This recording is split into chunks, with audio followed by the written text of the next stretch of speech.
The Gypsy Murder Nurses by Robert H. Joyce. Chapter 1. You cannot tell me you haven't thought about it. You cannot tell me you haven't wondered.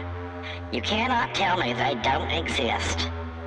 I know you've heard of their savagery, manipulation, their sick sense to cram the weak and short.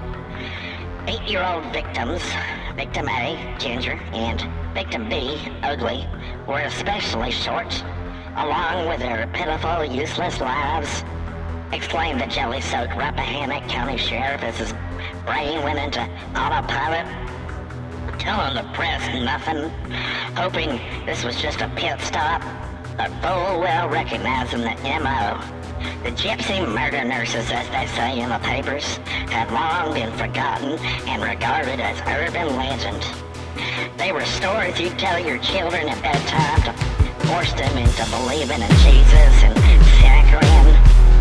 Normally, Sheriff Soandso would take it upon himself to go fuck a duck while the meth trade destroyed his community and marriage, but he was the last of his kin in these here hills. Everyone else had either died of AIDS or gone to the big city, mixing their hillbilly AIDS with big city folk AIDS to make a super ray that NATO now injects into marshmallows and hands out to low-income, lactose-intolerant diabetics up and down both coasts and other blue-leaning states. The papers called them spit and fire after their vaginas and vagina hair, but Sheriff Soandso knew them as Tootie and Patootie, daughters of Lou and Sue Moody, all of which were known for their voluptuous booties.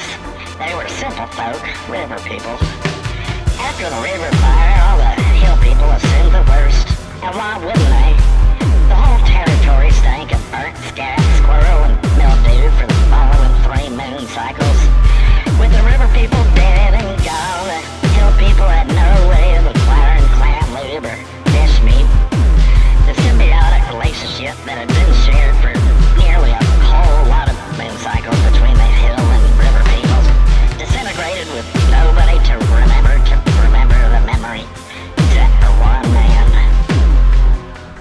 Years later, when he was known as Deputy What Have You, Sheriff Soandso was looking at the pictures in the paper when he recognized 2 booties who could belong to none other than Tootie and Patootie of the Moody River Clan.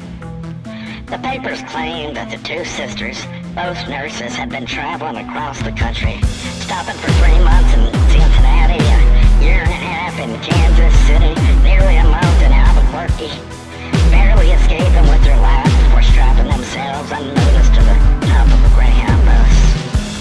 Wherever they went, they acquired jobs as nurses and murderers. Some people say their murders were mercy killings for the old and weak and short. Some people say that they had finger-banged Jesus with long, unpampered fingernails so brutally that Jesus changed his mind about dying for your sins and decided to just die. Sheriff Soandso knew what happened.